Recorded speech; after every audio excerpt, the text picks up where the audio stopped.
Bom dia. Hoje é domingo, dia 10 de agosto de 2025. Meu nome é Sérgio Gouveia e eu estou gravando esse vídeo aqui por conta de um comentário que foi feito lá no Reddit, parece, uma rede social, onde uma pessoa colocou que um dos maiores presidentes da República foi o Fernando Henrique Cardoso e depois justificou, dizendo que o Fernando Henrique Cardoso foi o responsável pela liderança, pela equipe do Plano Real, e o Plano Real mudou o país, né, que antigamente havia hiperinflação, etc. E tal. Bom, eu vou fazer a primeira contextualização, vou contextualizar esse vídeo aqui da forma como ele está sendo gravado. Eu padeço de doença terminal. Essa doença terminal está em pesquisa, ela fica em pesquisa durante 5 anos. Já se passaram 3 anos. Mas nada impede que a doença retorne e tudo mais. Eu fiz uma cirurgia que foi bem sucedida, a cirurgia foi bem sucedida. E após a cirurgia, eu contraí, ou durante a cirurgia, eu contraí infecção hospitalar, uma bactéria que, em princípio, não tem antibiótico para ela, que é a KPC pulmonar. Então, a minha internação após a cirurgia deveria durar aí uns 15, 20 dias. Eu fiquei 3 meses internado tomando antibiótico, motivo pelo qual eu fiquei surdo desse ouvido aqui, do ouvido esquerdo, completamente surdo, e desse ouvido aqui, ouvido direito, eu ouço aí na faixa de 50%. O antibiótico me deixou surdo.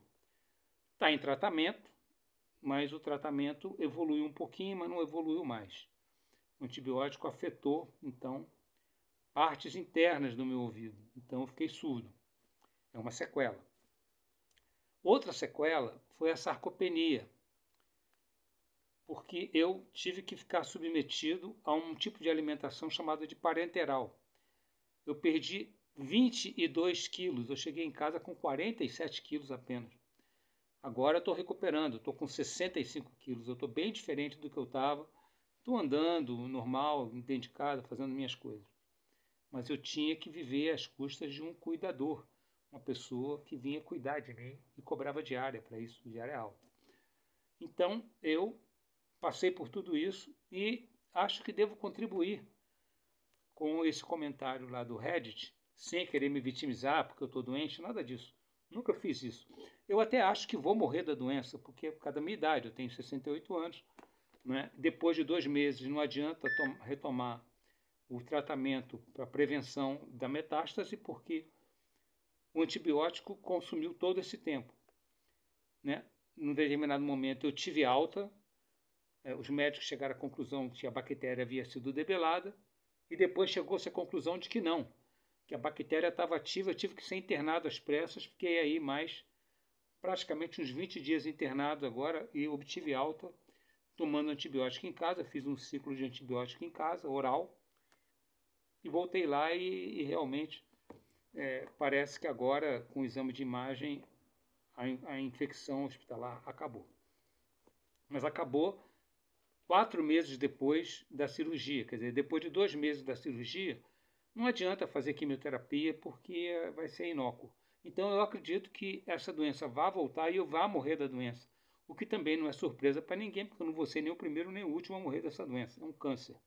Né? Então, normal. Agora, eu estou magrinho assim, não é por causa do câncer. Por enquanto, não foi detectado nenhum câncer no meu corpo. Né? Por enquanto. Eu estou magrinho assim por causa da circunstância da internação.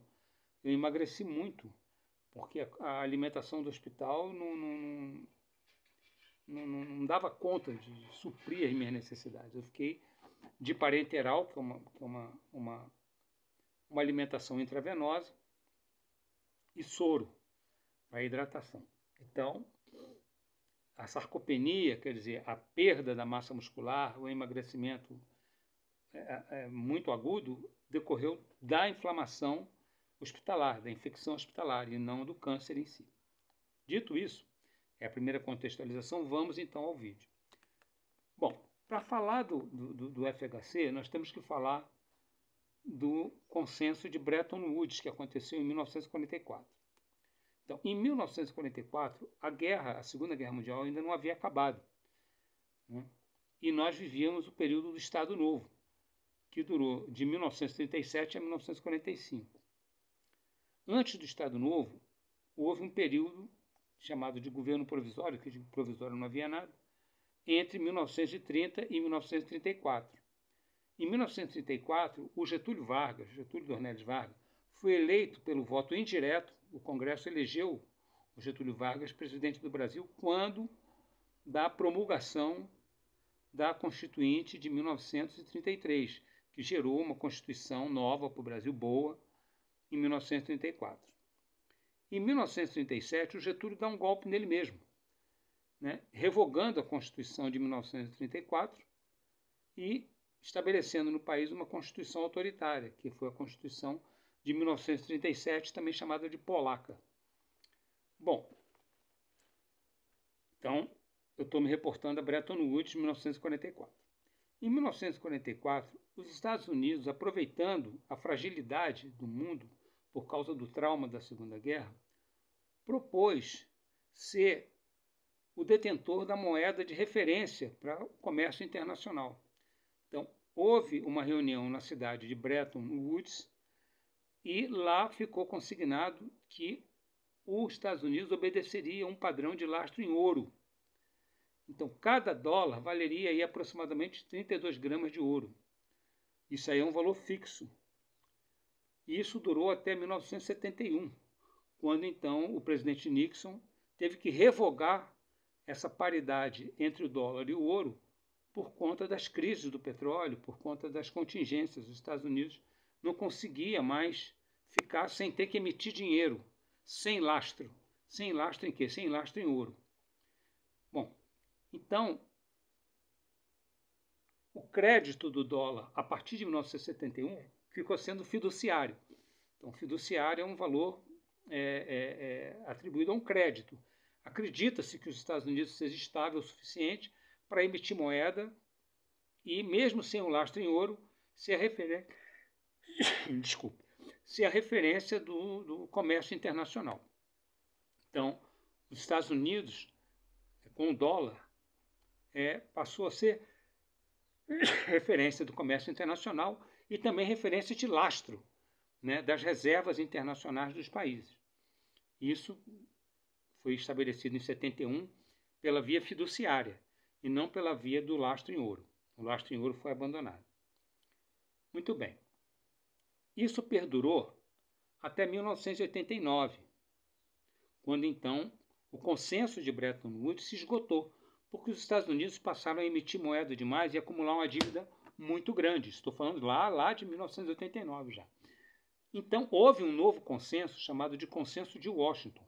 Foi feita uma nova reunião na cidade de Washington, lá nos Estados Unidos, onde ficou estabelecido, né, que os ativos circulantes dos muito ricos deveriam ser substituídos por ativos fixos. Isso é importante de dizer porque as pessoas não sabem disso. Então, o Consenso de Washington, em 1989, coincidiu com as eleições de 1989, quando o Lula, então, foi nas primeiras eleições presidenciais, depois das eleições que elegeram João Goulart e Jânio Quadros, lá depois do governo do Juscelino, né, lá em 1960. Então, depois dessa eleição direta, voto popular direto, ocorreu apenas uma eleição do voto direto em 1989. E os dois candidatos que sobraram foram Lula e Collor. Houve um debate, né, nas redes de televisão e tudo. Esse debate foi manipulado pela Rede Globo e tudo. Exploraram a relação do Lula com a filha dele, a Lurian, e tal. Criou uma indignação muito grande no povo brasileiro e o Collor acabou vencendo. Bom, o Collor vencendo significou a prevalência do Consenso de Washington no Brasil. Esse é um outro tema que eu não vou adentrar aqui agora, que é a persistência do liberalismo no nosso ordenamento jurídico. Não vem ao caso diretamente aqui agora. Muito bem. O Collor, ele ganhou as eleições, mas o Collor não queria transferir um ativo fixo do Brasil para os estrangeiros. Então, o consenso de Washington, ele trazia uma propaganda muito forte chamada de globalização. Então, os ricos, percebendo que os Estados Unidos estavam se endividando muito e que o dólar em breve não valeria grande coisa, passaram a substituir a fidúcia, que era um dinheiro sem lastro, fidúcia, né, para ativos fixos. Que ativos eram esses? As estatais de determinados Estados-nação, entre eles o Brasil. Então, houve uma onda de globalização liderada pelo aquele presidente artista lá, o Ronald Reagan, e também pela Margaret Thatcher, no Reino Unido, não é? E também pela França. Essa onda de privatização atendia os anseios do liberalismo. Sempre lembrando que os pilares do liberalismo são 3 Estados-nação. Na sequência das revoluções liberais, nós temos o seguinte. Primeiro, foi a Revolução Puritana, aí por volta de 1648, por aí, na Inglaterra ainda. O Reino Unido passa a ser a partir só de 1707. Então, lá na Inglaterra, houve uma revolução chamada de Revolução Puritana, que deu início, então, ao liberalismo. O liberalismo nada mais é do que o domínio dos ricos nos parlamentos. Então, o parlamento, quer dizer, o Congresso desses países, foi tomado pelos ricos. Então, o Congresso dos Estados Unidos foi tomado pelos ricos. Quem manda no Congresso dos Estados Unidos são os ricos. Quem manda no Congresso lá do Reino Unido são os ricos. Quem manda no Congresso da França são os ricos. Então, na sequência, nós temos 3 revoluções. Primeiro, a Revolução Puritana, que foi substituída pela Revolução Gloriosa, né? Quando, então, Jaime II de Escócia cedeu o poder graciosamente, sem derramamento de sangue, para Guilherme de Orange e estabeleceu esse regime que está lá na Inglaterra, no Reino Unido até hoje. Né? Um regime parlamentarista seguido aí da nobreza. Né? Existe um rei e um parlamento. Então, o rei é o chefe de Estado, mas o parlamento é o chefe de governo. Então, quem decide é o parlamento. Tá. Primeira revolução liberal aconteceu na Inglaterra, ainda no século XVII. Posteriormente, em 1761, começa um movimento, né, revolucionário nas 13 colônias, que seria depois transformado em Estados Unidos. Então, lá nos Estados Unidos, 13 colônias, em 1761 se inicia um processo um processo de libertação da Inglaterra.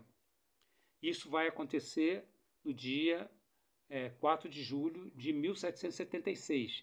Então, entre 1761 e 1776, houve a evolução de um processo revolucionário que iria terminar só em 1791. Então, a Revolução Americana, que foi uma revolução liberal longa, ela durou 30 anos, entre 1761 até 1791. Na sequência dos fatos, 3 anos antes de terminar a Revolução Americana, surge então a Revolução Francesa, que foi a terceira grande revolução liberal. A Revolução Francesa durou 10 anos, entre 1789 e 1799. Em 1799, os pobres fizeram maioria no Congresso. Olha que atrevimento, né? Os pobres fizeram maioria no Congresso, então o Estado tratou logo de promover um golpe, né? E colocaram um general no poder, que foi o Napoleão, que iniciou uma série de guerras, por aí vai. Então, dito isso, está contextualizado que o liberalismo está lastreado em 3 revoluções liberais. A Revolução Puritana, a Revolução Gloriosa na Inglaterra, ainda no século XVII. Depois, no século XVIII, surge a Revolução Americana. E depois, ainda no século XVIII, no finalzinho, surge a Revolução Francesa. Pode perceber que esses 3 países estão sempre juntos e que quem comanda esses países são os ricos. E os parlamentos dos países que não fizeram a Revolução Industrial são fortemente influenciados pelo liberalismo. Tá? Tanto é que em 1822, a nossa imperatriz Leopoldina decretou a independência do Brasil juntamente com o José Bonifácio. Eles chegaram à conclusão de que o Brasil deveria ser independente. Não foi o Pedro. O Pedro tinha 23 anos de idade, estava em viagem a São Paulo, e então aproveitaram a imperatriz e o José Bonifácio para decretar a independência do Brasil no dia 2 de setembro de 1822. O Pedro foi contactado pelo cavalariço que levou lá a mensagem de que já havia sido decretada a independência, e ele fez a proclamação porque o imperador tinha que proclamar. Ele simplesmente apregoou aquilo, olha, foi feito lá. Então, ele não decretou nada, ele não foi herói de coisa nenhuma. O herói foi a Maria Leopoldina, tá? Que foi realmente nacionalista, defensora dos nossos interesses. O Pedro, seguindo a orientação do Zé Bonifácio, ele instaurou uma Assembleia Constituinte ainda em 1822. Essa Assembleia Constituinte foi coordenada pelo Zé Bonifácio e pela Maria Leopoldina, que seria uma Constituição social, uma Constituição evoluída, uma Constituição baseada nos direitos fundamentais. Pedro, por influência liberal estrangeira, nitidamente influência do Reino Unido, já era Reino Unido nessa época, simplesmente invadiu a Assembleia Constituinte de 1822 e cancelou aquela Constituição libertária, social, impondo ao Brasil, em 1824, uma Constituição liberal, uma Constituição antissocial, uma Constituição que dava primazia aos ricos para chegarem ao Congresso. Então, o voto era censitário, mudou tudo. Tá? Então, estou contextualizando a questão do liberalismo no Brasil. A primeira Constituição brasileira efetiva não foi a de 1813, quando então o nosso primeiro rei, nós tivemos 3 reis, tá? Que foi o João VI, o João VI de Portugal, né? O João Rei do Brasil, em 1813, fevereiro de 1813, foi proclamado rei do Brasil. Ok? Tá. Depois o filho dele foi proclamado também, quando ele foi embora, em 1821, imperador do Brasil. Ele voltou para Portugal por questões de exigência da corte, né? A Revolução Liberal do Porto ia acabar com a corte, Então, o português queria também fazer a sua Revolução Liberal e o João tentou evitar indo para Lisboa. Com isso, levou toda a corte. E o filho dele, o Pedro I, né? Pedro de Alcântara, ficou sendo, era primogênito, ficou sendo, então, imperador do Brasil. Tá. Depois, então, o Pedro, em 1831, volta para Portugal para defender o trono da filha dele, Dona Maria da Glória, ou Maria II de Portugal, que foi rainha de Portugal. A filha dele havia sofrido um golpe de Estado, patrocinado pelo irmão do Pedro, que era o Dom Miguel. O Dom Miguel ele casou-se com a sobrinha, né, para dar um golpe na sobrinha, e conseguiu momentaneamente. Mas as forças militares de Portugal aderiram ao Pedro. O Pedro não foi diretamente para Portugal, ele foi, se eu não me engano, acho que ele foi para a França. Ele ficou na França um tempo, está organizando, tá, uma revolta para tirar o Dom Miguel e restituir o trono da filha. Ele conseguiu fazer isso. Ele conseguiu fazer isso em 1834 e logo em seguida morreu de desgosto, com 35 anos de idade, por conta do que ele havia feito com a esposa dele, que morreu numa situação dramática em 1826, no Rio de Janeiro, que era a Maria Leopoldina.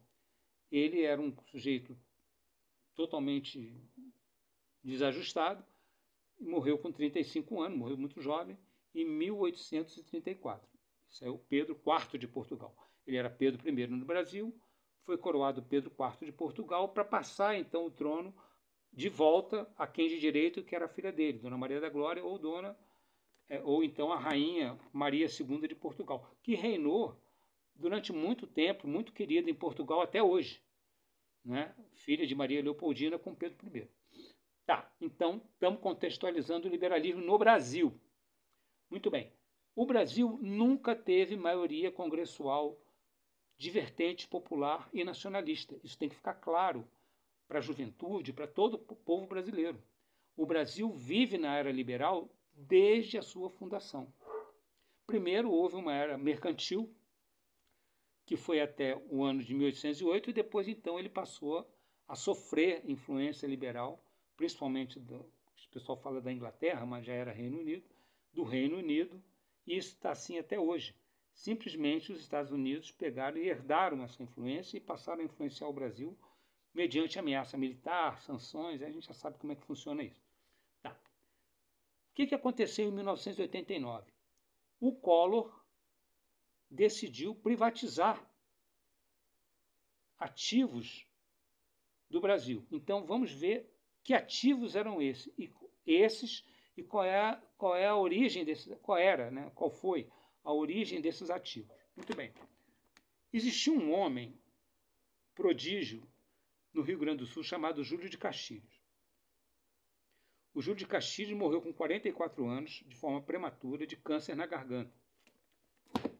Então, o Júlio de Castilhos era um sujeito inteligentíssimo. Ele, com pouca idade, já era o presidente do Rio Grande. Em 1870, ele fundou um partido republicano em pleno império no Rio Grande do Sul. São Paulo fundou também e Minas fundou também o Partido Republicano em 1870. Então, em 1870, depois da Guerra do Paraguai, é verdade? Logo assim que terminou a Guerra do Paraguai, que começou aí em 1865, durou 5 anos, os militares vieram com outras ideias da guerra contra o Império e a Igreja também endossou a ideia de uma república no Brasil. Então, em pleno Império, foram fundados 3 partidos republicanos: o Partido Republicano Rio-Grandense, o Partido Republicano Paulista e o Partido Republicano Mineiro. E o Júlio de Castilhos, ele estava por trás dessas ideias republicanas. O Júlio de Castilhos é um sujeito muito inteligente.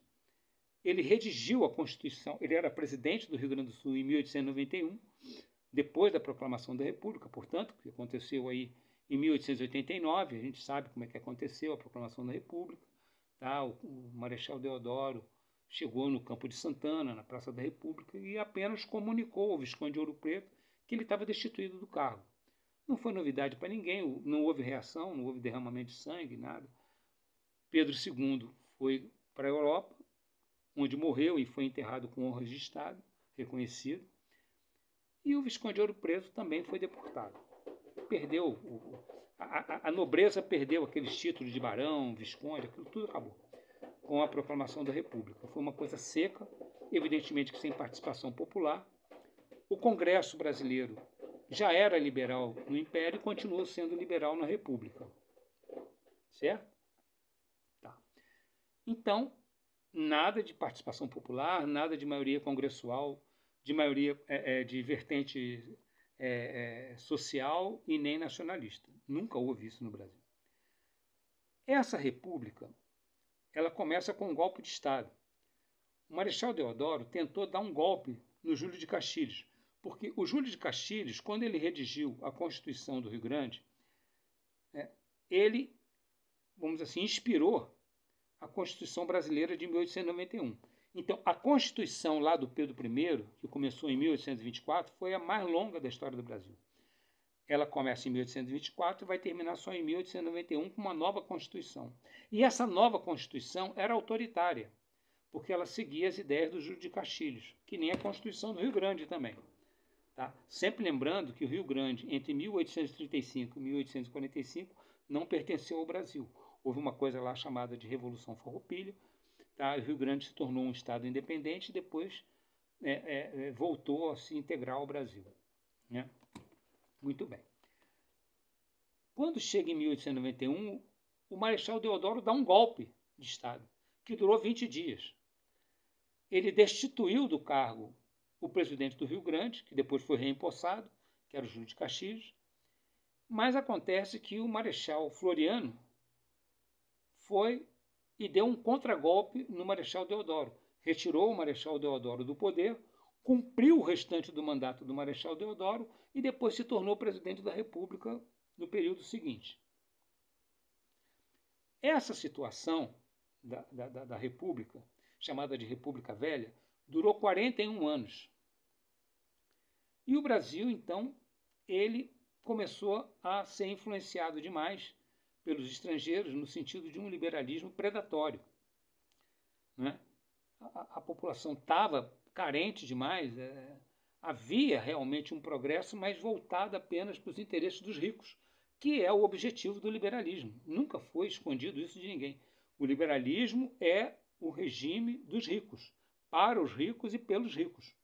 Nada de social. Tanto é que agora nós estamos assistindo ao descalabro norte-americano, uma crise social incrível, tá? Empresas particulares e entes particulares, famílias trilionárias, quer dizer, muito dinheiro armazenado, muito dinheiro acumulado, ao infinito, vamos dizer assim, e o Estado quebrado. Então, o liberalismo é isso, né? Tirar o rei para botar o rico. Então, o rico tem poder e o Estado não tem poder nenhum. O Estado é mínimo, o Estado tem que ficar devendo, o Estado tem que ser serviçal aos ricos e não à sociedade como um todo. Está acontecendo isso nos Estados Unidos, está acontecendo isso no Reino Unido também. E, de certa forma, está acontecendo na França também. Ok? Então, os pilares do liberalismo acabaram chafurdando no poder dos ricos. Beleza. Aqui no Brasil, aconteceu o seguinte: quando chega em 1929, os Estados Unidos pararam de comprar o café. O PIB brasileiro era cerca de 70%, 80% exportação de café. Quando acontece lá o craque da Bolsa de Nova York, na crise de 1929, os Estados Unidos pararam de comprar café do Brasil e o Brasil entrou numa crise profunda, né? O presidente era o Washington Luiz e houve uma eleição presidencial programada para que o presidente tomasse posse em 1930. Quem ganhou foi o Júlio Prestes, que não tem nada a ver com aquele comunista lá, o Luiz Carlos Prestes, tem nada a ver. Só o sobrenome que é igual.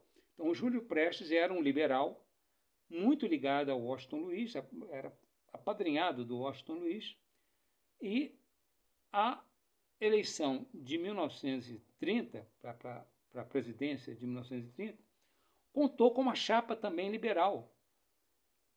Os militares forçaram o registro de uma chapa que tinha como presidente da República Getúlio Vargas e vice-presidente João Pessoa da Paraíba. A eleição aconteceu, fraudulenta, evidentemente, contrariando os interesses de Minas Gerais, porque na sequência da política do café com leite, o próximo presidente seria o Antônio Carlos, mineiro. Mas o Washington Luiz manobrou para que o afilhado dele fosse o presidente, que era o Júlio Prestes, que não tem nada a ver com Luiz Carlos Prestes, comunista, tem nada a ver, é só o sobrenome. Tá. Aí, o que aconteceu? Ele ganhou as eleições de forma fraudulenta e o João Pessoa foi assassinado por causa de um marido traído. Não tinha nada de motivação política, foi uma motivação pessoal. O sujeito entrou no restaurante, baleou lá o João Pessoa, porque o João Pessoa estava se assanhando com a mulher dele lá e matou o João Pessoa. Os militares pegaram isso como pretexto para falar para o Getúlio: olha, Getúlio, agora nós vamos tomar o poder à força. E o Getúlio falou: não, não quero, eu quero continuar sendo o presidente do Rio Grande. Eu fui eleito presidente do Rio Grande, em substituição ao padrinho dele, que era o Borges de Medeiros, né? Borges de Medeiros teve 5 anos de mandato, 5 períodos de mandato, cerca de 25 anos de poder no Rio Grande do Sul. Ensejou uma segunda revolução constitucionalista. A primeira foi em 1893, logo depois da República, e a segunda foi em 1923. Então houve duas revoltas, né, constitucionalistas lá no Rio Grande. Uma em 1893, logo depois da proclamação, e a segunda em 1923. A segunda tentando tirar o Borges de Medeiros da presidência, porque ele já se eternizava na presidência do Rio Grande. E ele era essencialmente liberal, né, antissocial. Estava causando dano à população do Rio Grande, revoltas e tal. Muito bem. O Getúlio falou que não queria.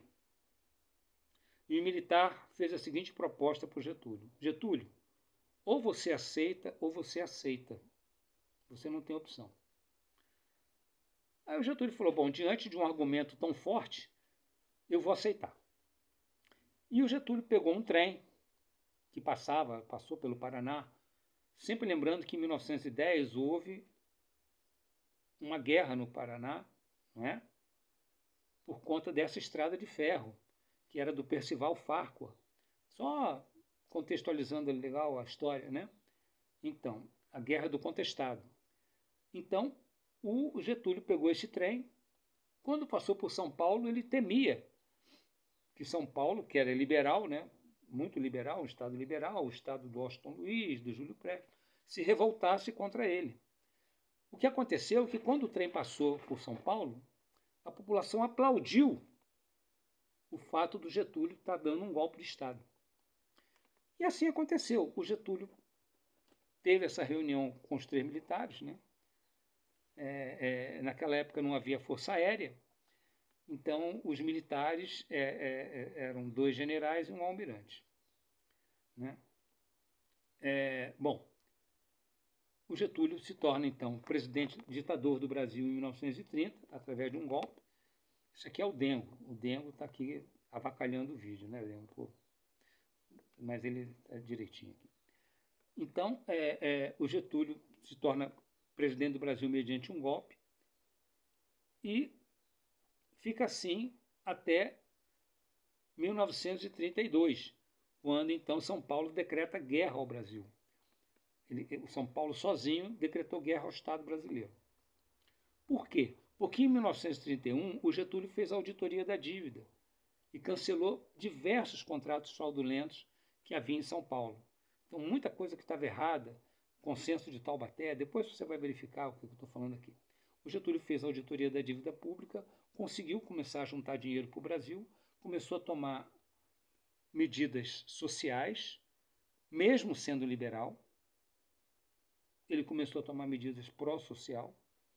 Os militares aprovavam e apoiavam, até que então houve a guerra, o Getúlio venceu a guerra, né?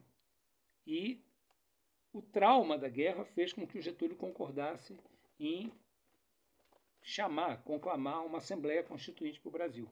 E assim surge a Constituição de 1934. Bom, o Getúlio estava sendo muito tolhido pelo Congresso Nacional. Ele percebeu isso. Quando foi em 1935, um ano após a promulgação da Constituição, a Constituição não é sancionada pelo presidente, tá? Ela é promulgada pelo Congresso. O presidente não interfere na promulgação de Constituição. Tá? Então, a Constituição pode ser promulgada ou outorgada por um ditador. No caso lá do Pedro I, a Constituição de 1824 foi outorgada. Ele impôs a Constituição ao Brasil. Então, não houve promulgação pelo Congresso. Já a Constituição de 1934 e a Constituição de 1891 foram promulgadas pelo Congresso. Tá? Então, a de 1934 substituiu a de 1891 e foi promulgado pelo Congresso. Só que o Getúlio não gostava muito do poder do Congresso, que era um poder que travava ele. Ele queria mais avanços para o Brasil e o Congresso, liberal sempre, né? O Congresso que a população elegeu sempre foi liberal, sabe-se lá por quê que a população opta por isso, por ignorância talvez, ou por desconhecimento da história. E o Getúlio, então, passou por uma tentativa de golpe real. Aí sim, o Luiz Carlos Prestes, que veio da União Soviética com vários espiões lá da União Soviética, fez uma intentona, uma quartelada, que era para ser em nível nacional, mas acabou sendo só em 3 núcleos. O Getúlio venceu aqueles 3 núcleos, a intentona comunista de tomar o poder em 1935 não deu certo, e então o Getúlio se estabeleceu no poder. E aí ele aproveitou para produzir um documento fraudulento, ele e o general Góes Monteiro, que era um admirador do nazismo declarado. O Góes Monteiro e o Getúlio, que também era admirador do nazismo, em 1935 ou em 1936, foram ao Congresso Nacional pedir plenos poderes, porque eles disseram que os comunistas e os judeus queriam tomar conta do Brasil. É um tal do relatório Cohen. Depois você vai no YouTube e procura saber o que é o relatório Cohen. Beleza. O Congresso não havia por que não dar plenos poderes diante de uma ameaça tão grande. E concedeu plenos poderes ao Getúlio.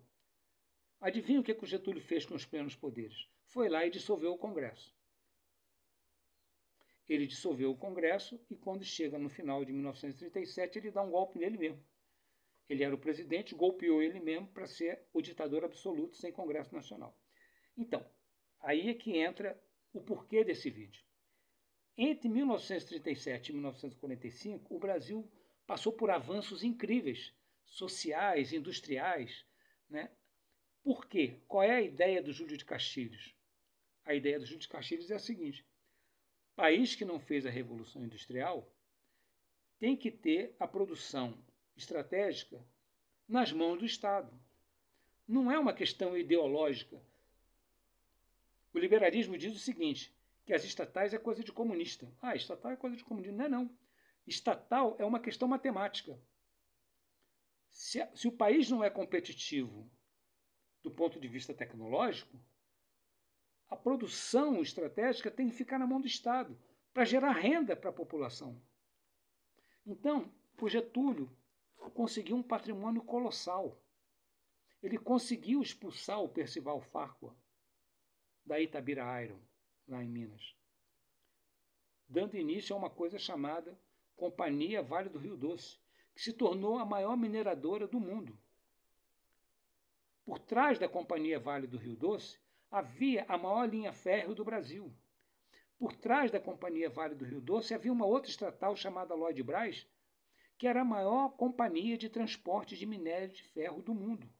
Tudo isso aí fazia com que o lucro dessas empresas revertesse em função da União, da população brasileira.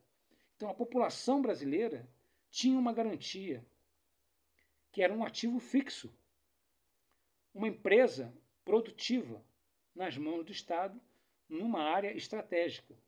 E o Getúlio foi além. Ele projetou, vamos dizer assim, a continuidade da posse do Estado sobre a produção estratégica nas áreas de petróleo e de energia elétrica. Tá? Então, ele tinha mineração, petróleo e energia elétrica. Ele negociou a entrada do Brasil na Segunda Guerra Mundial mediante a concessão de uma siderúrgica inteira. Então, a Companhia Siderúrgica Nacional era uma estatal rentável. Nós tínhamos a maior siderúrgica do Hemisfério Sul, a maior mineradora do mundo, a maior reserva de minério de ferro do mundo, a maior reserva de ouro do mundo, a maior reserva de bauxita do mundo, a maior reserva de manganês do mundo. E agora sabe-se que o Brasil também tem nióbio e terras raras. Escuta só. O Getúlio conseguiu pagar todas as dívidas do Brasil e começou a juntar dinheiro. O Brasil só foi superar o que o Getúlio conseguiu juntar por país no primeiro mandato do Lula, quando o Lula conseguiu juntar o inimaginável, que foram 300 bilhões de dólares de reserva. Inimaginável. O Brasil nunca sonhou com isso. O Lula conseguiu juntar 300 bilhões de dólares em reserva.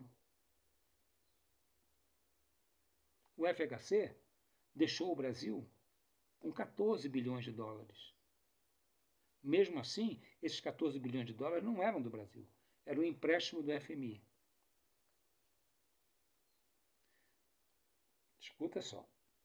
Quando foi em 1942, houve um desacoplamento forjado pelos Estados Unidos entre os militares e o Getúlio. E aí começaram uma série de intrigas.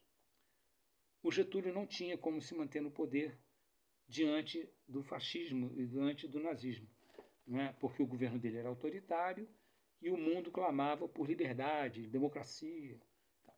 Quando foi em 1945, final de 45, o Getúlio foi destituído. Houve um golpe de Estado militar no Brasil. Mas o Getúlio, muito hábil, ele fundou dois partidos antes de ser destituído. O PSD, que seria um partido destinado aos ricos, e o PDT, que seria um partido destinado aos trabalhadores. Eu não estou falando do PSD de segunda mão aí do Kassab, não é isso. Também não estou falando do PTB de segunda mão aí do Roberto Jefferson, não é isso. Eu estou falando do PSD de origem, lá do Getúlio, e estou falando do PDT de origem do Getúlio. Beleza? Tá. E ele manteve os direitos políticos. Então, nas eleições de 5 de dezembro de 1945, após a deposição do Getúlio, com a Constituição adaptada para receber essas eleições, quem fez a adaptação foi o próprio Getúlio. Então, o que acontece? O Getúlio é eleito senador por 3 estados e é eleito deputado federal por 7 estados. Naquela época podia acontecer isso, né? O voto não era distrital, o voto era nacional, e ele optou por ser senador. O Getúlio vai à tribuna do Senado, tomou posse, fez um único discurso e voltou para São Borja, lá no Rio Grande do Sul. São Borja, né, lá no Rio Grande do Sul. Local de onde ele nunca deveria ter saído para voltar para ser presidente da República. Ele voltou para morrer. Muito bem, esse legado de recurso financeiro da União através de produção estratégica foi o primeiro passo obtido em 8 anos de Estado Novo. O Estado Novo foi uma ditadura sanguinolenta. Prendeu, torturou, matou, sequestrou muita gente, principalmente aqueles que se diziam comunistas. Então, o Estado Novo foi uma ditadura ferrenha, um governo autoritário, mas que trouxe avanços ao Estado brasileiro. Plano de carreira, IBGE, BNDES, Banco de Desenvolvimento Social, né? Aliás, BNDE, Banco de Desenvolvimento Econômico, que depois virou BNDES, Banco de Desenvolvimento Econômico e Social, fundou a FENEME, fundou a Fábrica Nacional de Álcalis, fundou uma estatal para cuidar da bauxita, fundou uma estatal para cuidar do ouro, do minério de ferro, do manganês, do nióbio, tudo na mão da Vale, né? Fundou uma série de estatais e preparou todo o arcabouço para a fundação da Eletrobras e da fundação da Petrobras. Então, ao mesmo tempo que o Estado Novo foi uma ditadura sanguinolenta, ele desenvolveu o Brasil. Repare, nessa primeira parte do vídeo, que o Brasil se desenvolveu sem Congresso Nacional. Por quê? Porque o Congresso Nacional é a porta de entrada do estrangeiro aqui no Brasil. Corrupção. Tá. Aí veio o Congresso Nacional, o Getúlio influenciou para que o indicado dele fosse o presidente, que foi então o Marechal Dutra, que era do partido dele, era do PDT. O Dutra se torna presidente e faz um governo neoliberal, dando ampla vantagem às multinacionais, torrando a grana que o Getúlio tinha posto, endividando o Brasil, mas não conseguiu debulhar esse tanto de dinheiro que o Getúlio deixou. Depois do Dutra acontece uma nova eleição, em 1950, e o Getúlio ganha a eleição presidencial. Toma posse em 1951. Quando ele toma posse em 1951, já havia um processo de impeachment esperando por ele no Congresso. E ele consegue se livrar do impeachment, porque o julgamento não vai para o Senado. Ele foi barrado na Câmara porque o Getúlio havia fundado 2 partidos, que era o PDT e o PSD. Esses 2 partidos somados votaram para que o impeachment não fosse adiante. E ele continuou sendo presidente. Só que o liberalismo não deu nenhum momento de sossego para o Getúlio. Porque o liberalismo não queria as estatais. Por quê? Porque o liberalismo é o regime dos ricos, pelos ricos e para os ricos. E o pior é que esses ricos não estão no Brasil. Esses ricos estão no estrangeiro. Tá. O que acontece? O Getúlio morre em 1954, debaixo de uma pressão política muito grande, mas antes disso, ele consegue fundar a Petrobras. Na época do Getúlio, o presidente podia emitir lei federal através de decreto-lei. A assinatura do presidente tinha força vinculante de lei federal. Ele funda a Petrobras, consegue fundar a Petrobras. Deixou todo o arcabouço para a fundação da Eletrobras, que vai acontecer no governo do João Goulart, depois da renúncia do Jânio Quadros. Então, entre 1954 e 1960, o Brasil teve diversos presidentes. Tá? Até que então, entre 1954 e 1955, quando acontece a nova eleição, o Brasil teve 3 presidentes. Presidente da Câmara, presidente do Senado e tal. O Café não sei o que lá, que era o vice do Getúlio. Depois ele se mancou, ele disse que estava passando mal do coração, que não queria mais a presidência e tal. Uma bagunça. Quando chega em 55, o liberalismo tenta dar um golpe no Juscelino. Por quê? Porque o Juscelino era getulista. O Juscelino queria reeditar Getúlio. De certa forma, conseguiu. Teve um general, chamado General Lott, que deu um contragolpe legalista, impedindo o golpe de 1955. E o Juscelino consegue tomar posse. O Juscelino privatizou a Companhia Telefônica Brasileira, a CTB. O Juscelino estatizou uma companhia particular canadense, que era a Companhia Telefônica Brasileira, dando prosseguimento ao trabalho do Getúlio. Em 1957, antes de acabar o mandato do Juscelino, ele funda a Furnas Centrais Elétricas, uma estatal de energia elétrica, dando continuidade ao trabalho do Getúlio. Depois, Furnas iria se integrar ao sistema Eletrobras. Então, veja bem, essa produção estratégica de energia, de petróleo, energia elétrica, mineração, trazia telefonia também, deixou de privilegiar uma minoria bilionária, que eram os donos das empresas, para privilegiar os cofres da União. Aí alguns vão dizer assim, peraí, a estatal é cabide de emprego e antro de corrupção. Que bom! Eu quero corrupção na estatal, eu quero cabide de emprego na estatal. É melhor ter corrupção na estatal do que ter corrupção na empresa particular. Quem fala isso desconhece o artigo 37 da Constituição, que é o princípio da legalidade. O Estado só pode fazer aquilo que a lei permite. Então, a estatal ela é super vistoriada, ela é super fiscalizada pelos tribunais de contas. Porque o Estado só pode fazer aquilo que a lei permite. Já o particular pode fazer tudo aquilo que a lei não proíbe. Então, se uma empresa particular privatizada quiser dar um jatinho para uma autoridade, ele dá. Se ele quiser dar uma mansão, se ele quiser dar uma mesada, todo mês dar dinheiro para o cara, ele dá. Porque não tem quem proíba. É um princípio da moralidade. Mas acontece que no ordenamento jurídico do liberal, o princípio da moralidade é flexível. A autoridade não é obrigada a não aceitar. Ela pode aceitar. Teve uma empresa aqui do DF, a Sanoli, que fornecia alimentação para os hospitais, que deu um jatinho executivo, de presente para o governador. Em particular, o dinheiro é dele. Ele faz com o dinheiro o que ele quiser.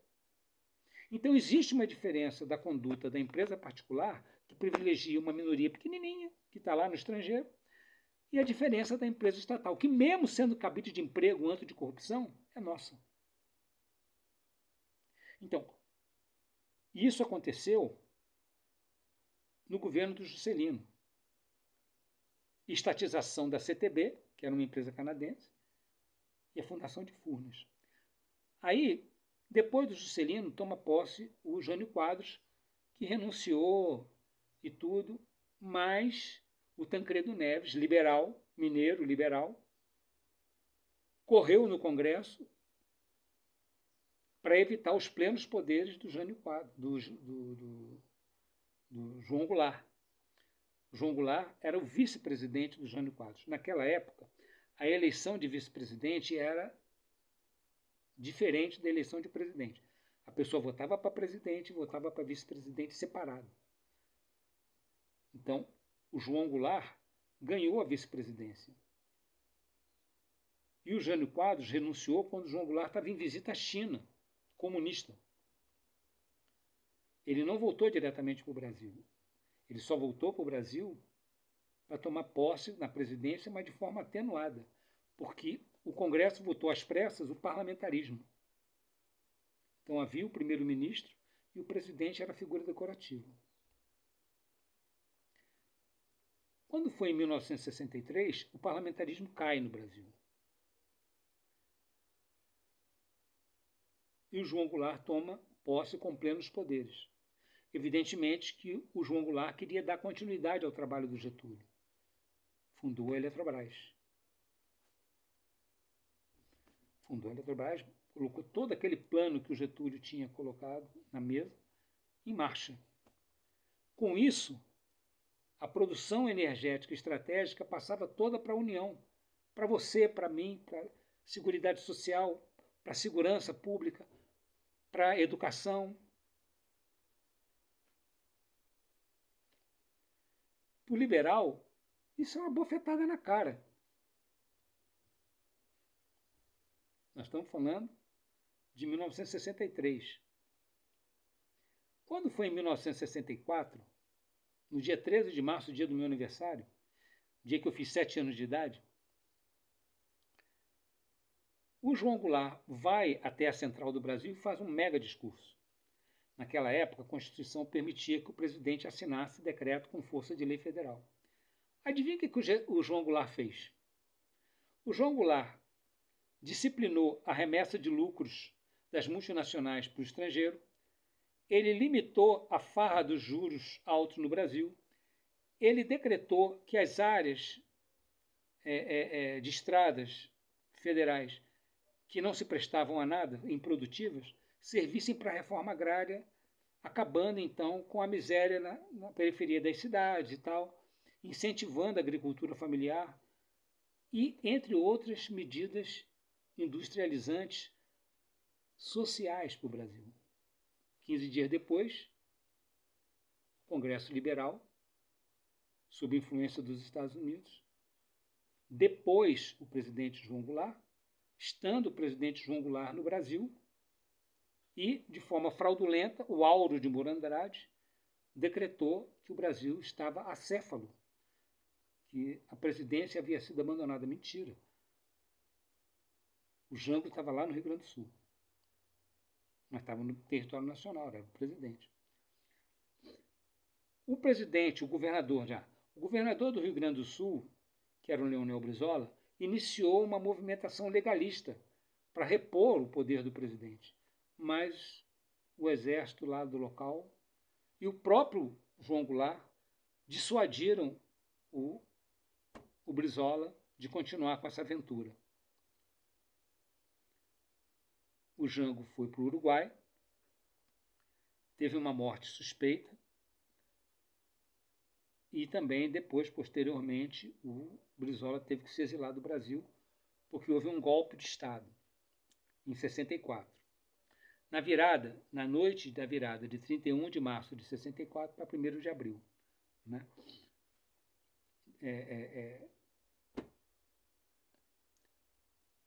Então,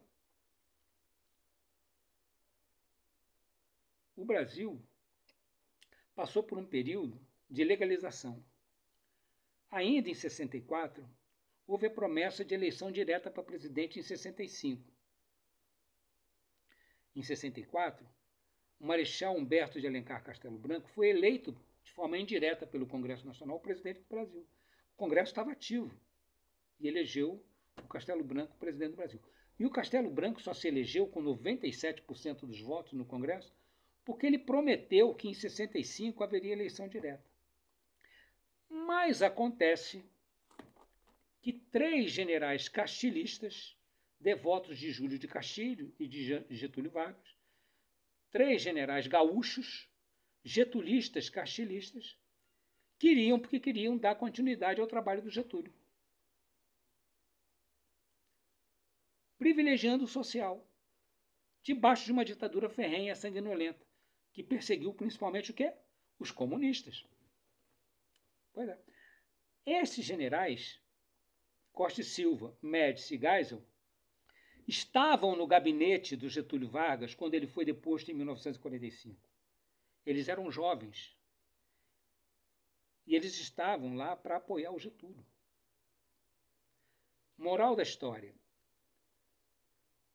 O general Humberto de Alencar Castelo Branco teve uma morte aí, né? Um avião da Força Aérea bateu no avião dele, ele acabou caindo e tal, morreu. E o Costa e Silva toma o poder e a Constituição de 1967 é toda desfigurada. Não houve mais eleição direta, o ato institucional número 2 acabou com a promessa da eleição direta no Brasil. Né? Nessa eleição direta, os candidatos eram Juscelino, Brizola e Juarez Távora, tá? Para concorrer à presidência direta em 65. Não houve. Né? A chamada linha dura, representada por esses 3 generais gaúchos, castilistas e getulistas, impediram isso e tomaram o poder à força. Em dezembro de 1968 surge o ato institucional número 5, que dissolve o Congresso, acaba com as garantias individuais, exatamente o que o Getúlio fez em 1937. Então, o Getúlio deu um golpe nele mesmo. E o Costa e Silva deu um golpe no próprio golpe de 64. O golpe de 64 foi golpeado pela chamada linha dura. Foi o golpe dentro do golpe. E surge, então, uma nova Constituição em 1969. A Constituição de 1969, ela deriva da Constituição de 1967, mas eu considero uma nova Constituição porque ela mudou mais de 80% da Constituição de 67. É uma Constituição nova, autoritária, totalmente diferente daquilo que era a Constituição de 67, que já era autoritária. A Constituição de 67 dá um fim à Constituição de 1946. Em 45 foi instituída uma Assembleia Constituinte e foi promulgada uma Constituição nova no Brasil em 1946. A Constituição de 67 dá um fim à Constituição de 46. E a Constituição de 69 dá um fim à Constituição de 67. Tá. Entre 1968 e 1982, por aí, os militares não apenas concluíram em boa parte o trabalho do Getúlio, como reservaram para a União uma colossal soma de dinheiro. Então, eles fundaram e criaram todo um rol de subsidiárias para uma empresa chamada de Telebrás, Embratel, Nuclebras. Uma série de estatais foram fundadas pelos militares. Peraí, mas o militar não é anticomunista? É. Mas se ele é anticomunista, como é que ele está criando estatal? Estatal não é coisa de comunista? Não. Estatal é uma questão matemática. Você não compra uma casa, coloca a sua família dentro da casa e acha que isso é coisa de comunista. Você não compra um carro por necessidade, porque você tem que trabalhar, você tem que fazer as suas coisas, porque acha que é uma coisa de comunista. Ter carro, ter casa é coisa de comunista. Não. Você juntou dinheiro, você foi capitalista, teve que juntar dinheiro para comprar seu carro e comprar sua casa. Então, capitalista todo mundo é. Liberal nem todos são.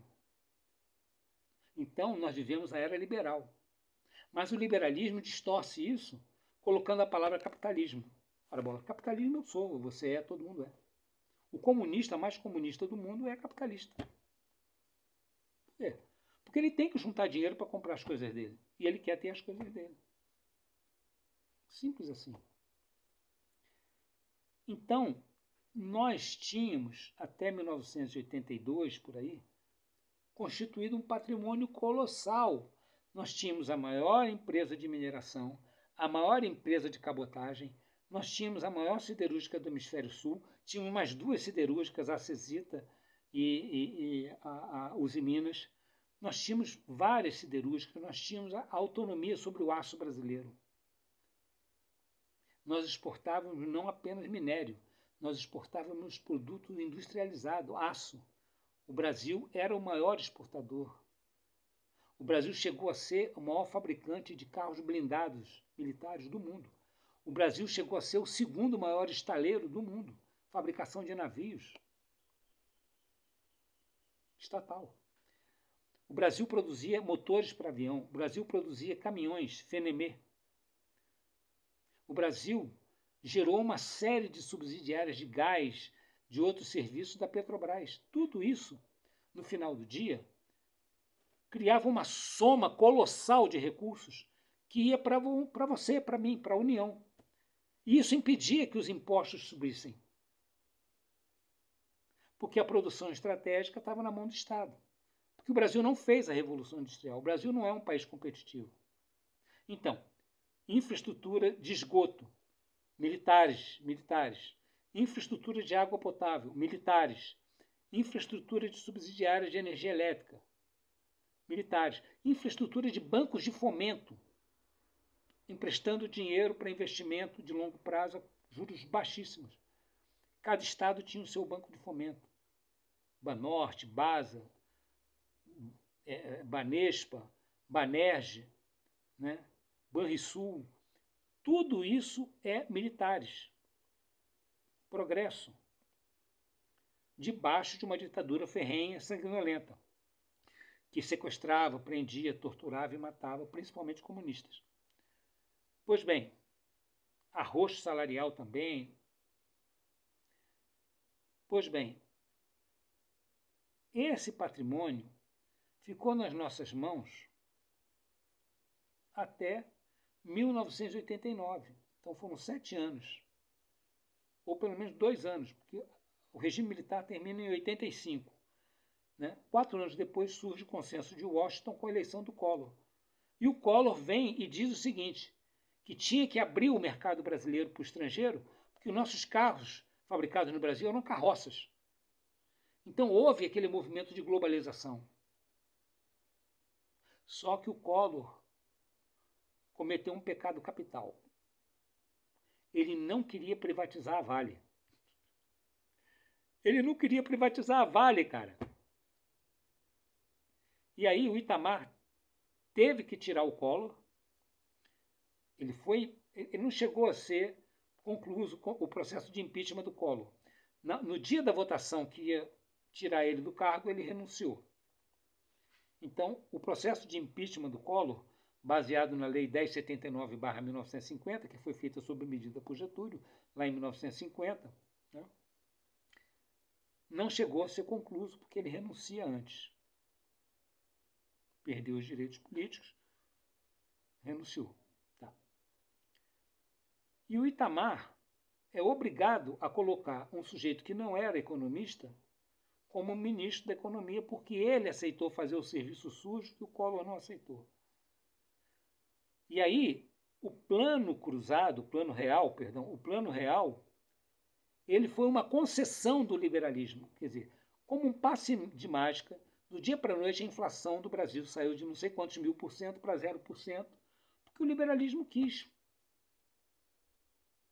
O ordenamento jurídico brasileiro nunca foi social. Então ninguém fica pensando que o plano real foi um milagre. Não, não tem milagre. Foi uma concessão. Foi um engodo necessário para que as pessoas pensassem que aquilo era muito importante para o Brasil, a ponto do Brasil ter que abrir mão de todo o seu patrimônio. Foi o que aconteceu. Em 1994 houve eleição. Tudo bem, o governo era do Itamar, mas a eleição culminou na disputa entre Lula e FHC. E novamente o Lula perdeu para o liberalismo. Porque o Lula não tinha competência para ganhar? Não. Esse é um assunto que nós podemos discutir depois, que são os partidos políticos e a conduta dos partidos políticos. Não existe partido social no Brasil. Todos os partidos brasileiros são liberais. Uns por ação, outros por omissão. Depois a gente pode explicar isso. Não se assuste com essa notícia, não. PT, PSOL, nada disso é social. PSTU, CUP, PCdoB, nada disso é social. Tudo é liberal, por omissão. E os partidos PL, republicanos e PSD e tal, são liberais por ação. Para você entender esse mecanismo, você teria que entender um pouco de como o direito vê a conduta, a omissão e a ação, o omissivo e o comissivo. A gente pode voltar a esse tema depois, sem problema. O que acontece então? Acontece que entre 1995, quando o FHC toma posse, né, e 2002, quando acontece uma nova eleição, todo o patrimônio da União passou para a mão dos estrangeiros. A Vale foi vendida, a CSN foi vendida, a Uzi Minas foi vendida, as subsidiárias da Petrobras foram vendidas, tal. Todas as estatais produtivas passaram para a mão dos estrangeiros. A Telebrás foi vendida, as subsidiárias da Telebrás foram vendidas para o estrangeiro, para os espanhóis, para os italianos, a TIM, Telecomunicações de Itália, TIM, né? Para o México, lá aquele Carlos Slim, sei lá, tudo foi para a mão do estrangeiro. E mais, sem controle nenhum de remessa de dinheiro para o estrangeiro.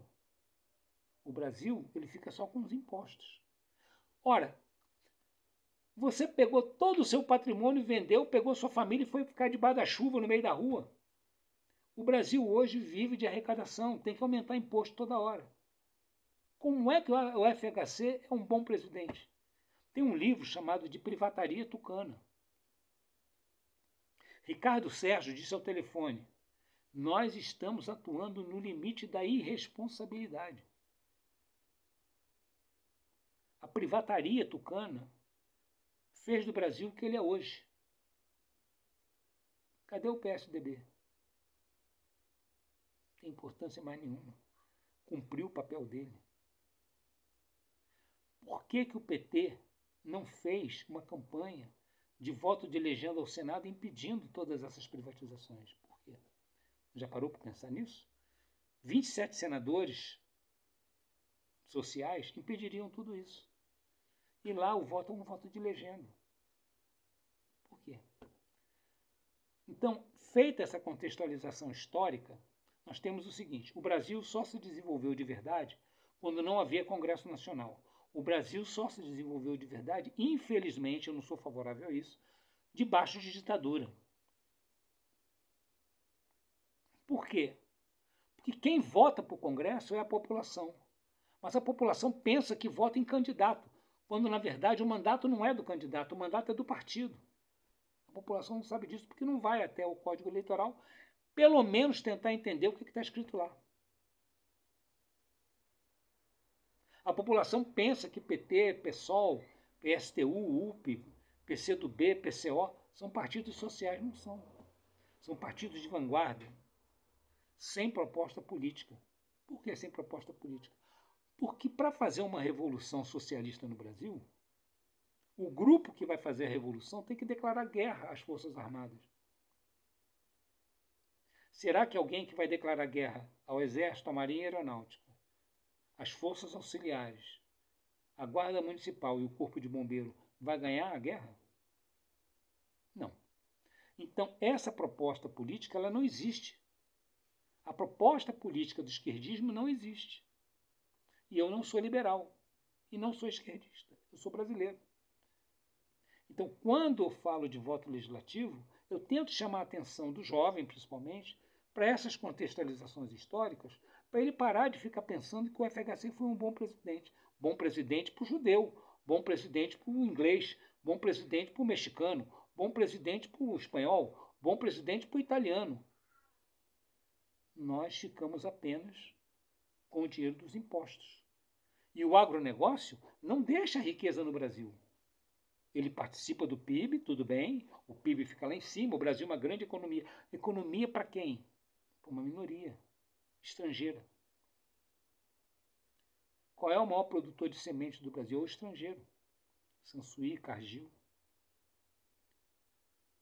Esse dinheiro não fica, a riqueza não fica no país, ela vai toda para o estrangeiro. O Brasil só fica com o operacional e deixa o mínimo para que o Estado continue funcionando lá, as fazendas e tal. Isso aqui. O Brasil perdeu toda a produção estratégica na era FHC. E depois, na era do Temer, depois que a Dilma saiu, o Temer continuou a dilapidação do patrimônio público. Tentou vender Caixa Econômica, tentou vender Banco do Brasil, o FHC tentou vender a Petrobras. Dilma teve que abrir mão do pré-sal. O PL 181 do senador José Serra, do PSDB, tirou a Petrobras da pesquisa e da lavra do petróleo e do pré-sal. O Brasil ficou só com os royalties, só com os impostos. É isso.